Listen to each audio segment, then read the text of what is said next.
This is a word and desire you've expressed, saying, like, how can I switch off? How can I switch off? Yeah. Many people who will listen will say, yes, please, I want this too. Welcome to the inner space. This is for you if you need encouragement to be more yourself and explore your own path. Maybe because you feel different, too sensitive, or just not able to do things as everyone else seems to. There is a way, and it's your unique way. I'm Gloria Jansen. I am a coach, a healing artist, and a surfer. I am here to help you ride the waves of life, work, and business to find that deeper alignment with your creative and sensitive soul. If this feels like you, I invite you to know yourself better, feel all the emotions, and trust yourself, so you experience the freedom and fulfillment of being and doing you. Subscribe now to catch the next wave to the inner space, where authenticity sets you free.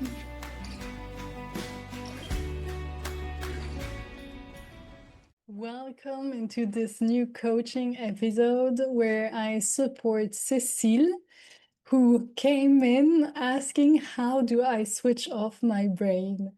This is a way of phrasing and also the examples she's going to give that I'm sure will resonate with many of you. And this is a recurring question that many gifted people also ask themselves when you have an intense mind that creates so many scenarios that can be wonderful when it supports you. But, as the coin, it has two facets. And this same machine and power can serve and not serve you when it's more in the negative aspect. And these are the moments when it starts to feel overwhelming, that you're, how can I stop my brain? This is just too much. And I give many tips and examples to support her and of course to support you as well. So this episode is not so much about a professional topic as it might be in other episodes, though I address it because that can be also impacting your relationships. And when I say relationship, it's also broader, how you feel in an environment. And as usual, I also weave into the session not only giftedness topic, but also human design. Cecile is a generator, profile 6-2, sacral generator. As you will discover in the session, she has many centers which are open in her design. If you don't know about human design, don't worry, she doesn't know too, so I will explain a bit more through the session. I love to introduce it at the beginning because if you want to create your own profile, you can see how it resonates with your own design, especially if I make it very simple. You look at your profile, so you just type in free human design profile, it will generate a chart that you don't understand. That's normal. You need to be trying to understand, as I am. And if you see many of the shapes, it can be a triangle, square on your profile. If you see many of them are white and some have color in it, depending on the, on the tools, sometimes it's blue, red, orange. It doesn't matter the color, at least for now. If you have many centers which are white, you might resonate with the experience Cecile is describing in everything she receives from the outside. I don't tell you more, so you're curious to listen, and I see you back in the conclusion. Enjoy this episode. I hope it serves you best. As every coaching session, I would love to hear what brings you to this coaching session. Oh, thank you. I'm so happy to have the opportunity. What I would really, really like to discuss with you today is, maybe I need a bit of clarity in the way I'm expressing it, but I'd like to find some support or comfort maybe in, how should I put it? Sorry, it's difficult for me to express it. My brain is, I love my brain. Let's start with this. So if there's one thing in my body that I love most, if there's anything you should single out, it's my brain. And I'm very grateful. And so I don't want this to sound ungrateful. But sometimes I have the impression my brain connects so much and has so much connections going on and connecting all the dots all the time that I literally have scarce moments for serenity. So even if I do meditation or whatever, etc., and I guess what I found very intriguing when I read about you was the support maybe with neuroatypical, do you say that in English? People, how to get along with this, that I sometimes, it's not as if I had a button where I could switch off my brain. So I'm going to try and focus all my energy on saying switch off, don't think, stop thinking or stop these thoughts. And my brain will just continue. And sometimes it's really exhausting, So I'm sorry, I don't know if that makes sense. It makes complete sense. And don't worry, I will always ask you questions when something is not clear for me or I need more information. I already have a question for you. So your intention and your desire would be to find a way to find serenity, peace, or slow down your brain. Is that how you would phrase it? It's really kind of having a switch off button. So, especially when there are thoughts that are troubling me or when my brain keeps on connecting. I don't want this to sound arrogant, but I see a lot of things. I see a lot of connections, and I kind of sometimes have the impression I'm in some kind of different hemisphere, if that makes sense. And I just can't stop the thoughts, So then sometimes when I have sleepless nights, there's different stuff which is going to come. Or I'll give you an example. When you're driving, I can't stop my brain from seeing all the different scenarios that can happen, which does make sense for driving security, but sometimes it's just overwhelming, and I just like my brain to switch off. I tried to give you a simple example, but obviously that happens all the time and for all the topics. It's super stressful. So I know when the overwhelm is coming. Okay, so taking again the example of the driving to make it more simple and not all the crazy other topics that are going on. You're driving, and then I'm seeing all the scenarios. I'm seeing like even on the other lane, so from the opposite side, and okay, we don't have as big lanes as America, but they're big enough. I'm even seeing literally, okay, what's going to happen here on the other hand side, and I just think like, stop it, focus, and just, I remember a friend at some point when I was pregnant, she said, stop having these thoughts and just see it as clouds, and there's a cloud that comes here and that goes away. And I just can't do that. My brain doesn't want to, and I just, I control a lot of things, and I think very much controlled, but this I just can't control. How often does that overwhelming sensation happen for you? Is it like daily? Yeah. Okay. And is it like, what are the topics where it's most triggered, or topics or situations? When does it happen most? Is it when you're in interaction with other people, with the outside world, when you are at home, when you watch something? So let's say the thing is where it's an issue for me is when it's linked to negative elements. So when I'm in interaction with people, I'm quite happy. And that's what I mean. I'm really happy that my brain connects so much things, and that, you should speak to them and blah, and etc. And I think that's why I'm pretty good also at my job. I think that's good. I'm not a magician, but I can predict because it's patterns, if you want. I'm grateful for it, but it's just, I'm exhausted with driving more than a regular person. I guess it's how do you cope with it, right? And it's all the more stressful when it comes at night, because one of the big topics, or the big dark topic, is obviously security for my children. And when I see everything, and it's the point, so I don't have a TV, and I try to protect myself as much as possible. With social media, there's only one that I use a lot, and it has to do with my profession. But given these algorithms, and the algorithms are trained to show us stuff, I try and take it all out, because otherwise I know my brain will be working on it, seeing things, etc. And all these little signals, and it's not only my brain, but the whole, I always say all the channels are open, and it's difficult to cope with. Do you know about the giftedness topic? Have you ever heard, dig deeper? Okay. So like, I have many resources on my website. I can send you also later links you might want to look into, because part of the descriptions you are sharing is something that gifted people experience. Exactly what you say. The way you are talking, like seeing the patterns, and then like seeing the consequences, seeing much more than the neurotypical person. So you get much more signal that comes to you and that you have to process than another person. And that can be tiring. So that's one topic. What I wondered is, as I heard you, is how much are you connected to your body in these moments? I can imagine all the signals coming to your brain, and then you're trying to process them. And in that moment, are there techniques you use or habits you've implemented where you can connect to your body? I really like anchoring. Obviously, when I'm driving, that's a bit of a bummer because my anchor is here. So I use it professionally. So it's true, it's a good idea. I could try use it maybe at night when I get these thoughts and then I can't sleep and, it's like triggering the negative spiral. I could try. That's a good idea.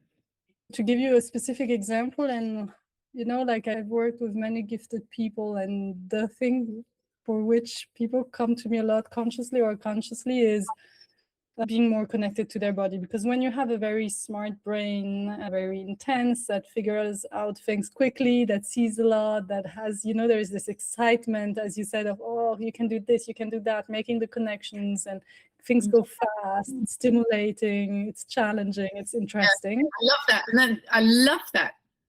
Exactly. And then the challenge is, of course, there is, as a coin, there are the two facets. The same machine, if I say so, the brain, can serve in its same intensity for other things, serve or not serve. It's like, oh, it can be used maybe without me wanting it to see something and then amplify, and then the story gets bigger, and then you are like, okay, if that happens. And when you talk about security, you have children, like as a mom, it's very quickly you can start thinking, if that happened and this, and then you are super alert, because consciously and unconsciously you are like, okay, that's how I will manage and maybe control and avoid things to happen. So the same machine and its power gets turned on to do that. So that's the challenging part, and how I support most people I work with, and that helps them the most, is how can I be connected to the body? And it's not something I do like once, it's done. It's a constant work. And to give you the specific example I had is, okay, I'm driving, and because I hear you, I can really imagine all the energy being around the brain, like all the intensity, everything is around the brain. And it's like, okay, what if I go back to my hands holding, the wheel? I'm like, okay, I'm driving. How do I feel? I don't know. Is it plastic? Is it whatever is the material? How does it feel? Okay, is it warm? Is it cold?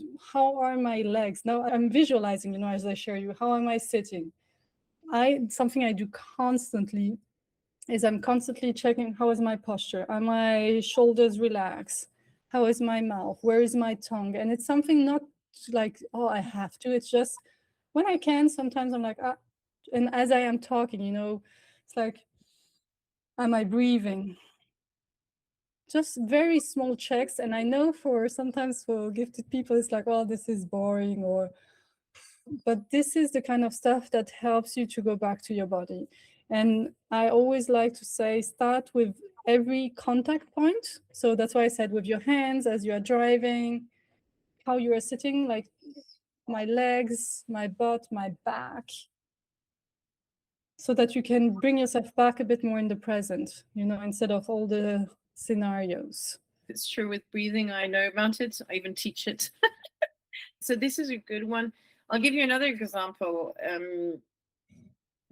Childbirth was a nightmare for me, an absolute nightmare. And at the point where, and this is where we found out that I was probably in the gifted people category, because I never had thought about it, to be honest. It opened quite some doors since then.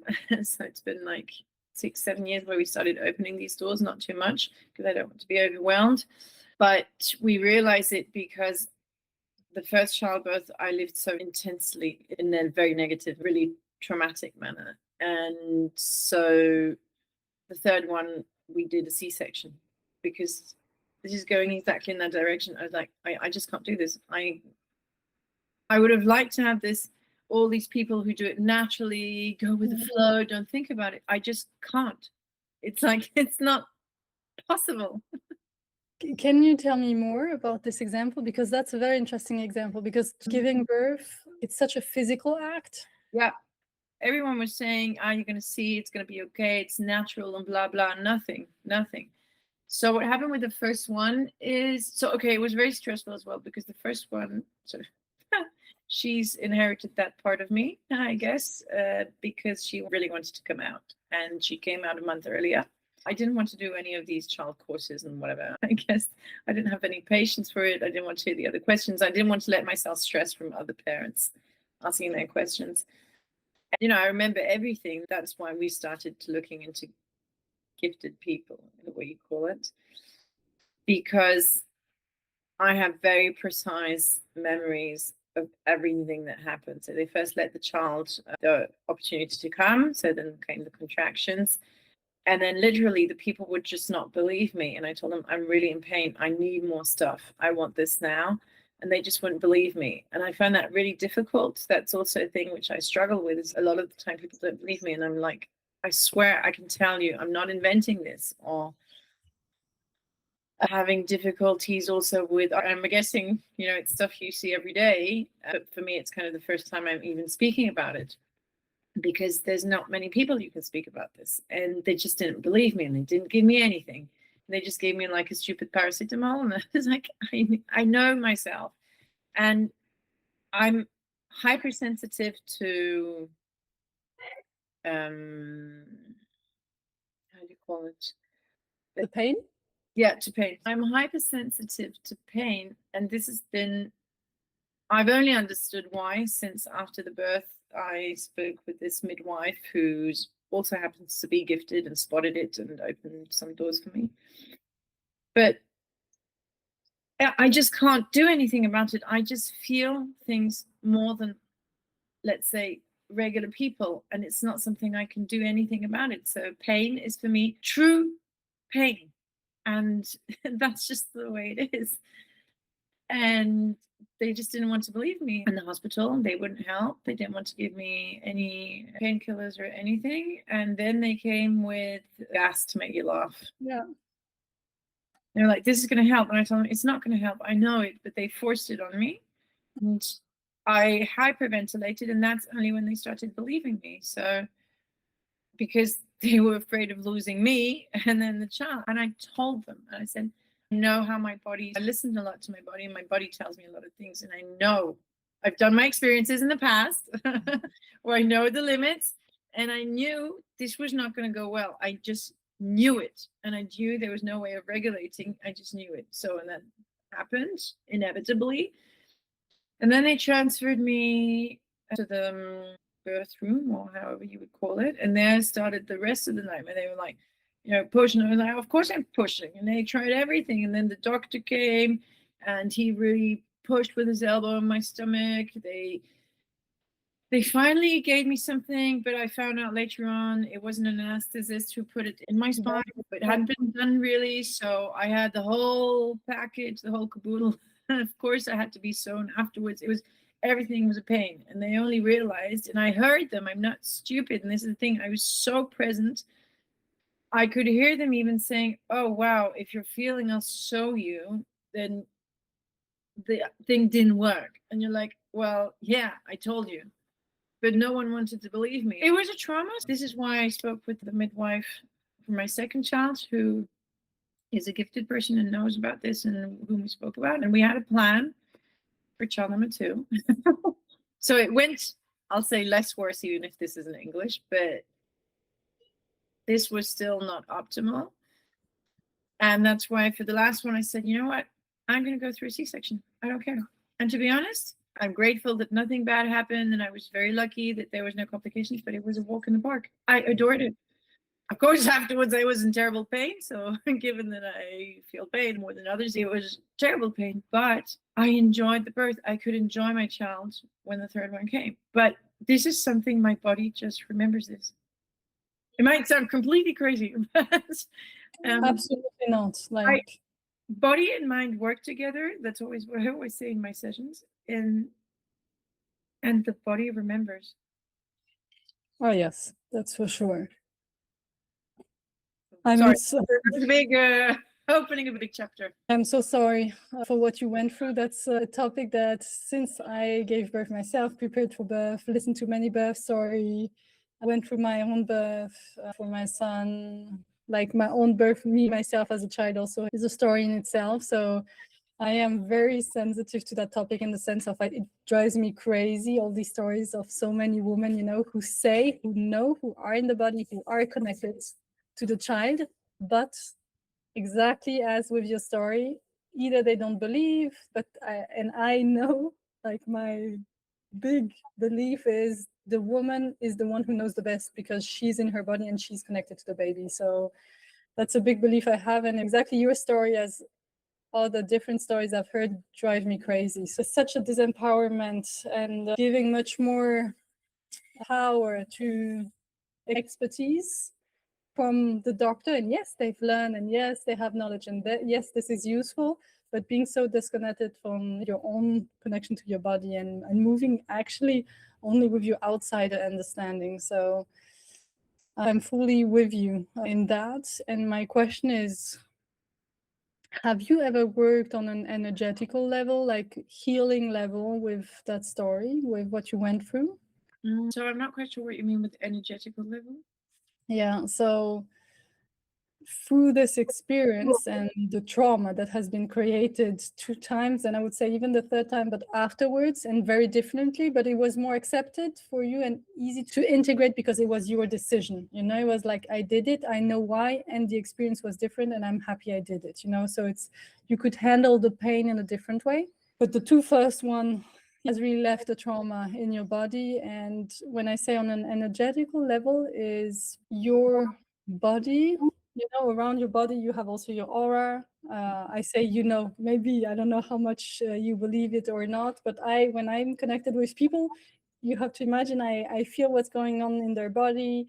I receive sentences from their energy field, or words or images. Like I talk with this more subtle level around you. And this is where things are stored. And it can be memories that are still impacting how you feel consciously and unconsciously, either gravitating around you or slowing you down, or they have an impact. And if I simplify my question, is like, how do you feel with this experience you've had? And do you feel you are at peace, is maybe a big word, but going towards that? I absolutely do. Again, what massively helped me is to get to know this midwife. She's amazing, really. When you say sometimes in life people leave an imprint, this woman is one of the people who marked my life also, because she opened these doors, enabled me to have some tests done for my first one, which otherwise maybe I would not have done, and to be able to be the best support for her. To be honest, the children, it's the biggest gift you can have. So I think that's also a healing that, you're so grateful that you're like, well, of course, I know what it costs. It's also, it's in the past. I'm an eternal optimist. Thank goodness, I would say, when I see everything that's happening today. What made you bring up the story around your birth? Like, is there, because from what you said, you do not need support around healing it, or like, do you want any support around that, or that was more just as an example? It was more as an example, because this is another moment where, of course, my brain, so exactly this, where I would have maybe wished that, let's talk about birth number one, maybe it would have helped if my brain would just have been able to switch off. There would have been a switch off button, like, just don't think, go with the flow, as everyone tells you. And I mean, that's the same for driving. It was like, go with the flow, everyone can drive, everyone can do this. And I'm like, no, I just can't.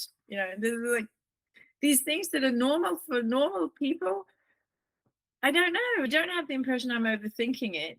It's just all this stuff is coming to me and I'm processing it, and I can't go with the flow.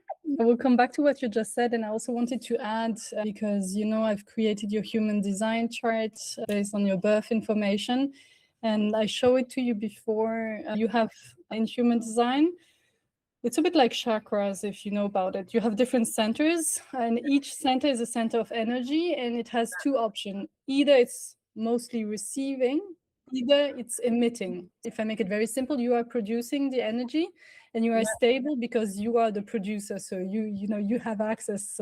It's almost like you have a glass of water and you have the bottle of water, so you can refill all the time because it's your energy. As long as you are taking care of yourself, of your body and so on, you are producing the energy. And then there are the centers where you are more receiving. So it's a bit more like the glass is empty, or sometimes it has a liquid in from you, sometimes it has more liquid from the other people. So that's the image. And there are many centers, as you've seen on your chart. And mostly your centers are open. So it means you are all the time receiving from the outside. In total, you have 9 centers. Everyone has 9 centers. And you have 2, which they are called defined, where you produce the energy, where you create the energy. So you have to imagine 7 are in receiving mode. Okay. So that means a lot of the exhaustion. Because you don't know yet how to handle it. Yeah. So that's where I will give you a tip around that. But it's already important for you to be aware of the fact that you receive a lot, and you are already aware, but I tell you, like, from the design perspective. And the 2 centers that are where you are producing the energy are your vital force, like your life force energy. It's called the sacral center, and that I know you can feel it, because you came even just to me and said, oh, I need to do things, and like I need to move. You have this vitality, and it's connected to one of your centers, which is called the identity center, or G center, and you don't have to remember the names. And that's the center that tells you, like, who am I? It's also about direction, like, who am I? What's my path? And it's also about self-love. Like, it has different aspects, and this one is defined. So it means in your highest expression, like if you are experiencing them in the highest expression, it means you are someone who you have the energy to do what is you, and to implement and do the things so that you are on your path.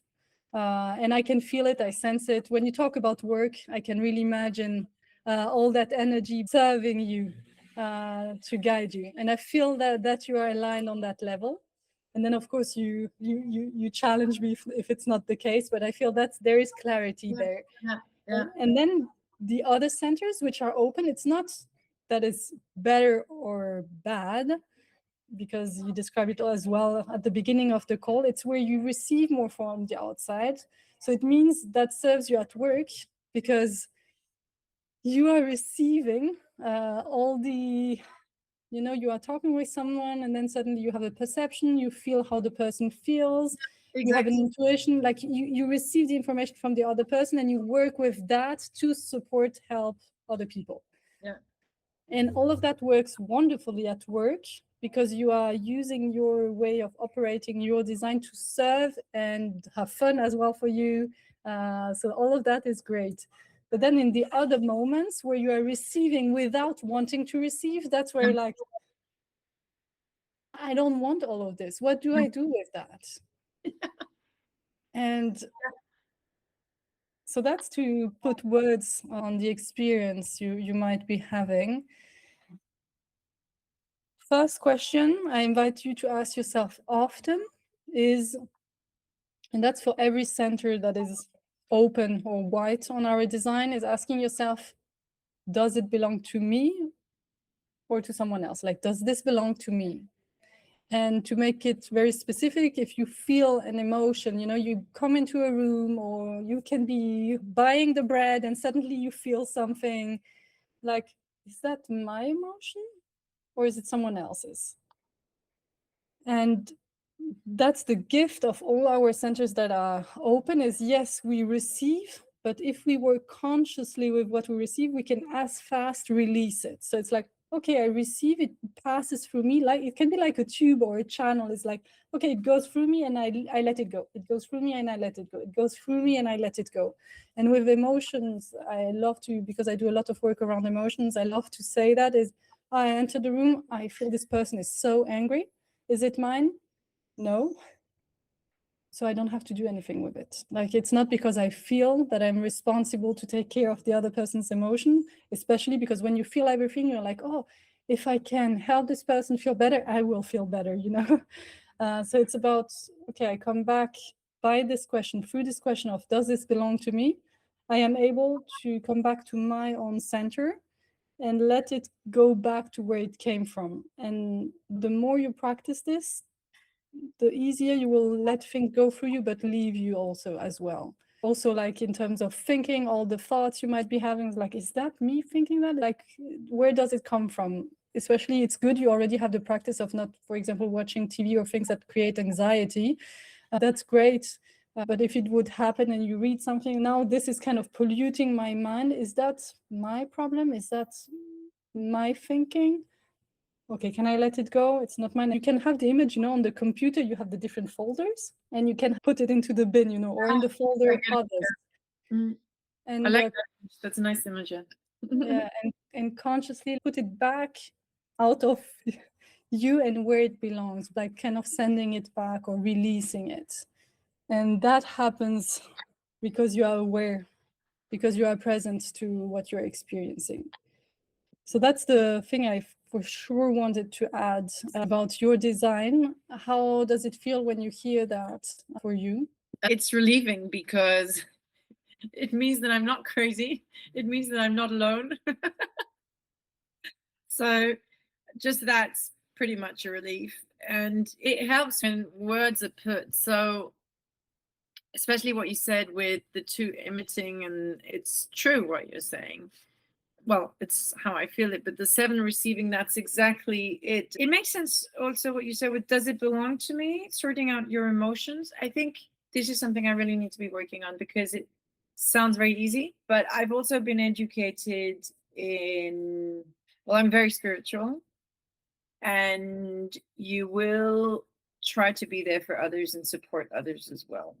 And so when you say, does it belong to me? Well, so the example with the colère is great, but if it would be someone who's very sad, well, it's part of me and my education and who I am to go comfort this person. And does it belong to me? Well, no, but am I responsible for them? No, but for me, this is just being a human. So I think this is a little bit of a gray zone probably, but definitely with people being in a bad mood. And there I had a flashback as well to meetings at the time when I was in corporate. And yeah, well, I would take everything and for me, take over the responsibility to, women tend to do that in senior management meetings to kind of like have the atmosphere better, because otherwise you can't get in a constructive atmosphere. So I do understand what you're saying. I think it's good to try and, okay, they have to deal with it. I guess I'd have to work a little bit more on that, understand a little bit more that's going. I want to add to that. My only rule I will always advise the people who work with me to come back to is, how does it feel for you? You have the ability from your design to hold the space for how people feel. Yeah. And for them, it's a magical gift you can give to people. And you can be paid for that. Like, that's really something you can give. The only question is, as you are with the person or a group of people, and after, how do you feel? Because I'm not telling you don't use that. It's just by default, I just want you to be aware it's not because someone feels something that you have to do something about it. It's because your energy is precious. And if afterwards you feel, oh, I don't know, I'm coming back to my family and I'm drained, or, oh, this has just taken so much out of me, then that's the moment where you want to ask yourself, okay, was this right for me also? Yeah. And that's where you want to adjust. I'm not doing a rule of course we are human, I think I understood you correctly, but it's eye-opening.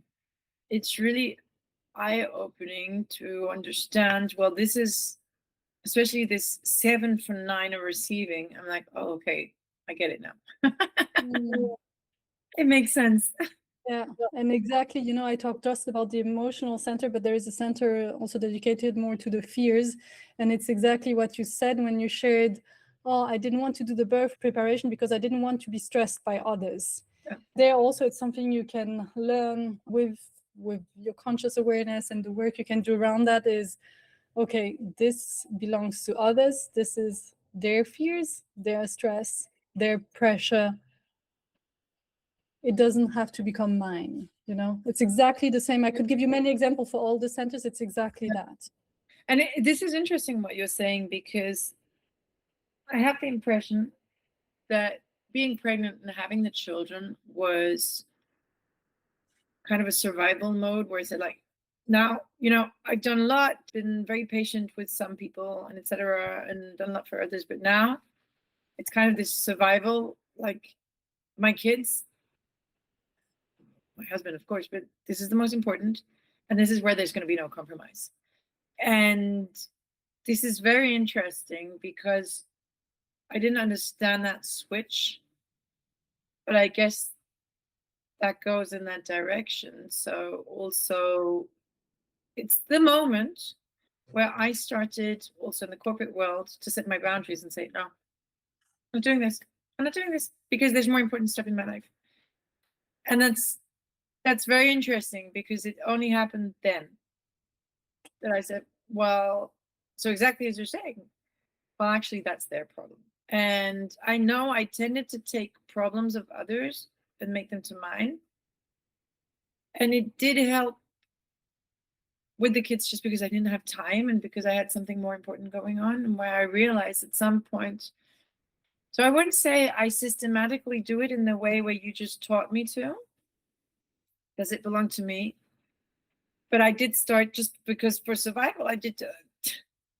You can't. You have a baby who has 40 degrees Celsius fever, and you're still being shouted at on the phone, where it's like, I actually cried, and I was like, but this is not normal. But you've just opened this to me, where I should have thought, actually, he's projecting his stress and his fears. This doesn't belong to me. And I guess it's getting in the automatism, what you just spoke about, and getting in this automatism of ask yourself, and then like probably something like take a deep breath in and think like, this guy who's shouting at you, it's just his fears. Breathe out.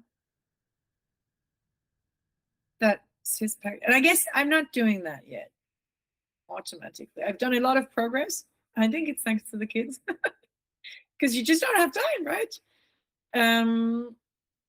But I guess that's a really good question to always ask myself, well, does this belong to me? Are they projecting a lot of the time it's the pressure of the other people I used to take on. Yeah. That's another, yeah, exactly. That's another center. It's called the root center in your design. And it's exactly that. I love to ask like the specific question for that center is when you feel pressure, or, suddenly you have a deadline, you need to finish something. It's like, is it mine or is it someone else's? It's a question that is also very eye-opening. I see that with people who have that in their design, where they're like, oh, suddenly, I don't know, my boss, a colleague, someone comes in the room and is like, oh, we need to finish that for tonight. And then suddenly it's like, okay. I need to and then you move with the pressure from someone else. And then suddenly if you would take a break, it's like, okay, that's his timing. Just if I take one, I get one step back, I look at the project. Are we in rush? Does this really need to happen today? Maybe yes, maybe no. But just bringing a bit of breath so that you move then back with what's your energy and what's really needed for the project. And I say when you're employed, but of course, when you have your own business and serve clients, it can be the same. So that's the example you gave. It's exactly the same. It's like, is this mine? What is really needed there? What's happening? And the automatism, that's, if there would be one thing, is really that for you to keep as you said, is this mind, breathe in, and then as you breathe out, because I like the movement of the breath out, with my intention, I send it back either where it comes from or to source, to earth, whatever you want, to the ground. You decide what works for you. but I let it go out of my system. And with your intention, you can make things move. That's extremely powerful. Yeah, I'm really hanging on to this question because I actually I can't wait to test this out. I really want to be testing this out. I think it's very powerful in personal as well as professional life. I see it, especially this pressure one. I think there is something there as well where you're like, oh, I should do this, and this constant having a bad conscience. And I'm guessing that's a good one for this as well, to say, okay, but why do you have a bad conscience? You know, what I'm seeing opening up right now after your latest comment and thoughts is, one thing is boundaries. The other thing is, well, if you get pressure for someone of the bad conscience, think about it. Exactly as you said, does it belong to me or not? Because what's important for you? Let's take the example of the kids, right? What's important, that what kind of activities they should have, it, etc. And at what point is it, no, that's actually the pressure from, I don't know, other parents who are doing like over the top stuff. We're thinking like, well, that's their problem, but I don't think my child is unhappy if they don't get party it, blah, blah, blah, blah.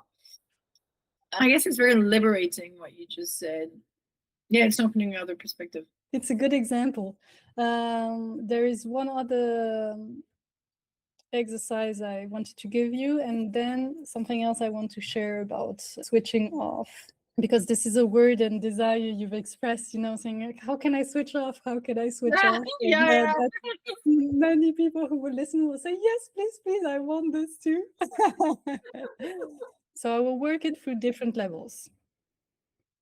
So there are moments you said it, you happily switch on, and that's the moment you love. And the moments when you want to switch off, of course, ask yourself, why do I want to switch off right now? Where it will never be possible to switch off is when something needs to be processed. Is it on the mental level, thoughts that need to be worked on? Is it on the emotional level? Because often we want to switch off when suddenly something starts to feel uncomfortable or too much or overwhelming. And here we need to be a bit more precise, go one step deeper and ask ourselves, okay, to give you an example, I remember, and I shared this on my social media, is I had an exchange with someone and it didn't end well, like it was written message, and then it kept on looping back, I should have said this, and I didn't mean that. It kept on coming back. And that's the moment where if you want to just switch off, it doesn't work, because your brain, yourself, is trying to solve the situation somehow. And there is always a solution. Like for me, to give the example really specifically, what helped me in that moment is to realize, okay, I am not perfect as a human being and I make mistakes. And yes, I should have said that. And this is okay. And that's, for example, a sentence, especially because many people also who are gifted are perfectionists and want things to be right. I was going to say, I can't accept that. I'm not at the level yet where I can accept it. Well, you cannot accept, but then it will keep on looping. And in the moment where... No, I get what you're saying, but I'm still, it's like, it has to be perfect. And, I nearly killed my wedding. And everything has to be like this, like that, like blah. I didn't enjoy my wedding. And I enjoyed in retrospective, but I didn't enjoy the day. In retrospect, like, it was the best, it was perfect, blah, but the day I didn't enjoy it. Yeah. And that's, so what is the behavior or the way of approaching it that is demanded from me to leave? And for me, in that specific example, it was to accept, okay, I'm not perfect. That's a sentence that has helped me a lot in that moment to bring peace in the situation. So it was not just switch off, but a switch turned, if I can say so. Like it turned the situation so I could find the peace. Exactly, the reframing that brought me the peace. And I'm giving several entry levels. So it's like, okay, when I want to switch off, what's happening, what is needed, until I find the solution so that I can bring more peace. Then there are the moments where, as you said, I receive so much which is not necessarily needed, like I'm checking on the other road, the car driving, and the guy's on the phone, and then you have multiple scenarios going on here. And that's an exercise, just have fun with it, see what happens. I wrote the sentence is, you can ask to yourself. Now, I don't know what will speak most to you. Is it like, I ask to my soul, I ask to my system, however you want to say it, to receive only information for my highest good. So this sentence, I ask my system, I ask my soul to receive only information for my highest good. Because if at first I was like, as I heard you, I was like trying to formulate it, and I was like, to stop receiving information. I'm like, no, because maybe you want to see that driver who, I don't know, did that. But to receive only information for my highest good. And if it doesn't land for you, this specifically phrasing, you can rephrase it. But the idea is really setting the intention. And I say that also to give you an example, I feel everything people feel in their body. That's one of the ways I work as I support people. This is extremely helpful because I help them to really be connected to their body, release what's there. Like it's a beautiful gift. But of course, I don't want to feel when I'm in the street or drinking a coffee what everyone feels in their body. That would be overwhelming. Yeah. So I close my system, and that's with my intention. And I set my system to, okay, now I don't want to receive this. I want to stay in my energy, and with my intention coming from my brain and letting it land, I can close and open doors. Sometimes it happens, like even I'm watching, I don't know, a video where an athlete did something, then suddenly I feel the emotion, or I read a book, I feel the emotion, like I feel constantly. But if it feels too much, I stop the connection here. Like I stay for my highest good in my energy. Thank you. You know what? I love that. Thank you so much for sharing that and sharing how it works with you, because this has been very helpful. And the sentences, I think I'm going to stick it in the car. Nice. So if, I had to summarize, is I understand, the deep desire that you people who will listen, I also sometimes have of, okay, can I just stop this? Like, this is just too much. Instead of stop it, just go one level deeper to understand what's really needed. Is it mine? Is it not mine? What do I need now that serves me? Is it more like disconnecting because this is not helpful for me, it doesn't belong to me? Everything I shared you through the session. Yeah. And if I can open also hope generally, is I really many years ago wasn't able to bring that level of peace in my thinking with my thoughts many years ago. And for all the work I did, everyone has their own tools. Like I know for some people meditation helps, for them it doesn't help. But for sure, all the work I did to connect to the body, I am now able to fully be connected to my body. And once I've done the work with the things that disturb me, of course, they need to be addressed. Once they're addressed, I can regularly practice, and I can slow down my brain a lot. And that's something I've also monitored, like with things on my head, where you can really see the wave of the brain is like calming down and coming into that trance state. So like meditation, when I say trance, is in the sense of where in the waves of your brain and different way of consciousness. So I say that it's through practice, and that's a state that is magical. Like there is a sense of connection to your body, to something that is wider, broader, and that's a space which is recharging as well. And I'm not always in it for sure, but it's available. I like to say that because sometimes about giftedness, then everyone concludes things of, oh, this is not possible. And I'm like, switching off, your brain will always have this intensity. You can do the work so you are more in the positive side as you are experiencing it. And when, as human beings, we encounter these moments where it is overwhelming, it's too negative, then work with it and practice next to it the connection to the body in your own way. And some people will listen and say, oh, I get that when I'm running, for people who run a lot, or when I'm exercising, or when I'm swimming in the ocean, when I'm walking at the beach and feeling the temperature of the sand. Everyone has their own way to connect to it, but we want to create opportunities to be with that.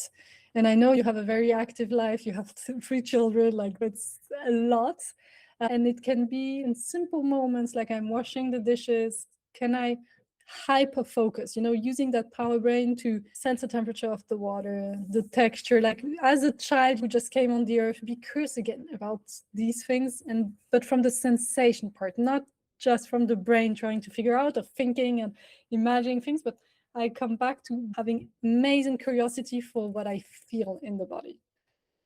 Because the body has a different tempo and rhythm than the mind. And that's where we have more peace and connection to our natural rhythm. That's why nature is amazing, because nature has this natural rhythm that we have in our body. It brings us back to.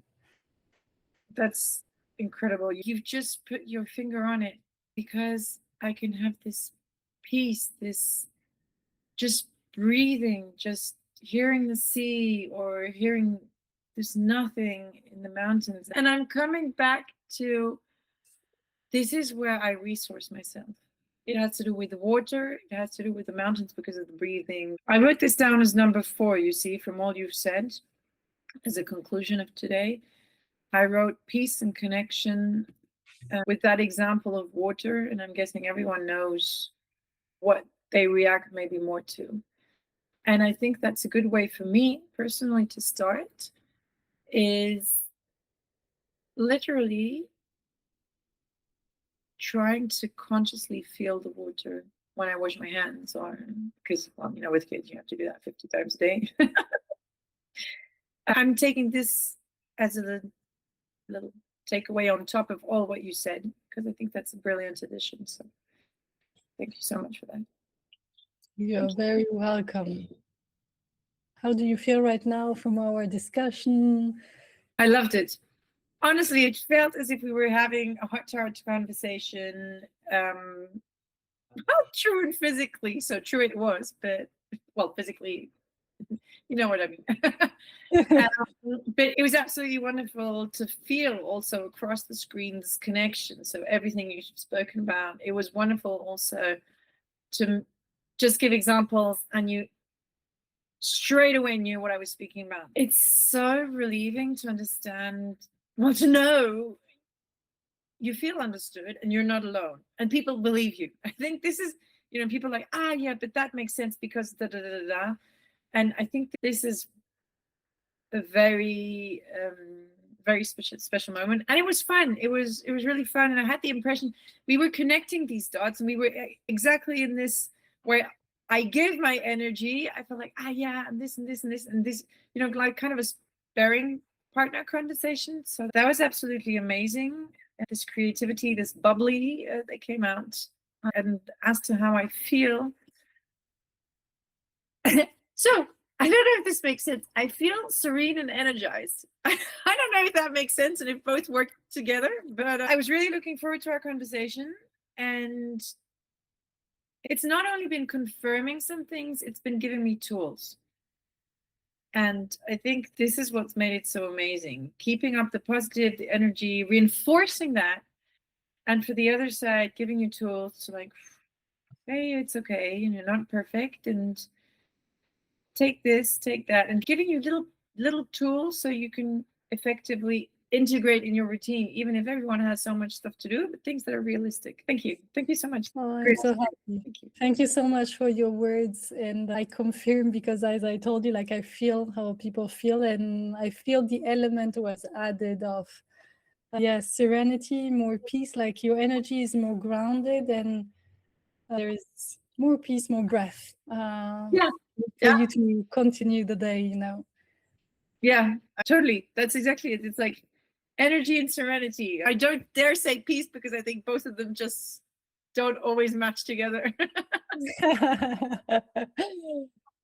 thank you so much. Great. Thank you so much for sharing. I know many people will recognize themselves in the story you shared and the challenges, and I hope all of our exchanges serve them as well, I'm sure. So do I. I hope a lot of people out there notice then that they're not alone. It's helping me.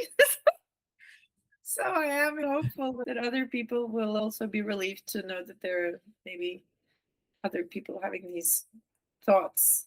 For sure. Most of the people will be able to sign and say, yes, I know this. Yes, I know this. And then everyone is different, you know. But yes, for sure. Well, do let me know, because I'd be very interested to know that other people recognize themselves. Yes, I invite clearly everyone listening to give the feedback. That's what I love also. It's like, how did it land for you? How do you experience it? That's the magic, also receiving the feedback of how it served others, for sure. Yeah, that would be great. So I'm looking forward to hear the feedback also from others. Yeah. Thank you, Cecile.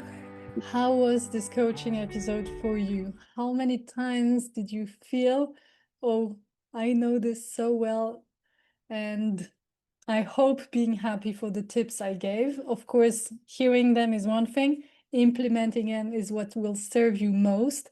And as Cecile shared with me, she would love to have feedback. I always love to have your feedback. How does it land for you? Do you have similar challenges? How do you deal with them?